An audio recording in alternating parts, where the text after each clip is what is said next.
All right, so when it comes to attracting and onboarding a new patient to your practice, it's really important that you take time to choreograph the experience that you want them to have. Let's dive in.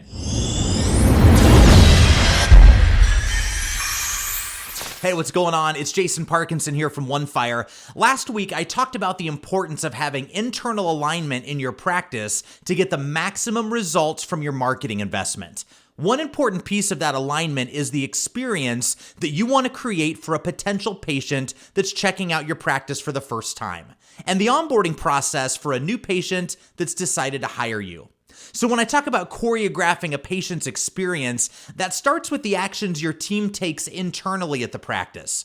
Everyone from your marketing department, scheduling department, a patient coordinator, the providers, and even the finance department need to be working together in unison. Let me jump over to my iPad and take you through a quick exercise that we use with our clients here at ONEFIRE. This is our patient coordinator handoff worksheet, and it's designed to get alignment between your marketing department contact and your patient coordinator contact within a practice. So what you see here, over here on the left-hand side, you've got all these different types of roles that exist that a patient kind of moves through, a life cycle stage of a potential patient, right? They may start as a subscriber, and that's where a contact is only signed up for your blog or newsletter and nothing else. And the marketing department role here may be something like sending an occasional practice communication out via email, but the patient coordinator really has no role here at all. But then when that subscriber turns into a lead, that's maybe a contact that's filled out a form with more than just their email address. So maybe they've downloaded some type of an ebook or a guide or document from your website.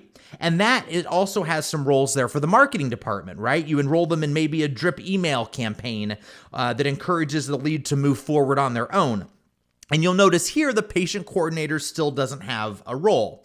The reason this is important to think about is because a lot of times practices will start getting leads and they'll just start picking up the phone and calling them. Hey, I saw you downloaded something from our website. Are you ready to schedule an appointment? And usually patients are just kind of doing some window shopping first to make sure that your practice offers what exactly it is that they're looking for. And so they may be put off a little bit by somebody reaching out via phone or trying to schedule an appointment too early in that patient journey. So the one thing to take into consideration here is this hot lead stage. That's what we call it, where basically both the marketing department and the patient coordinator both have actions. This is where that handoff actually happens between marketing and sales, or in a practice, we'd call it marketing and a patient coordinator, right? So the marketing department here, once they become a hot lead, the marketing department's going to take some actions and the patient coordinator is going to take some actions. And then from that point forward, typically it's the patient coordinator that's continuing different actions on the backside of that after marketing's already done their job of bringing in that hot lead. And of course, down here at the new patient level, I'll do this in green, right? That's an actual paying patient. And obviously the patient coordinator is going to work to delight them with their services, probably transition them into an onboarding process. And the marketing department's role maybe is to add that person to a patient newsletter list. But the idea is that these are just some hypothetical actions that should happen here. The idea is to really map this out, plan it with your practice, and take everyone in your practice through this so that everyone's aligned with what exactly it is that they should be doing together and what they should be doing separate, and there's no kind of question over what that should potentially look like. So really ensuring a smooth handoff process between your marketing department and patient coordinator, it's just one piece of the puzzle, but it provides a more seamless experience for your potential patient, and ultimately it works to set up your practice to provide the best possible service to every potential patient that you encounter.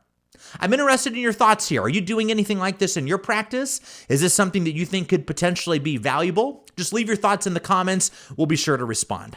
I'll talk to you guys soon.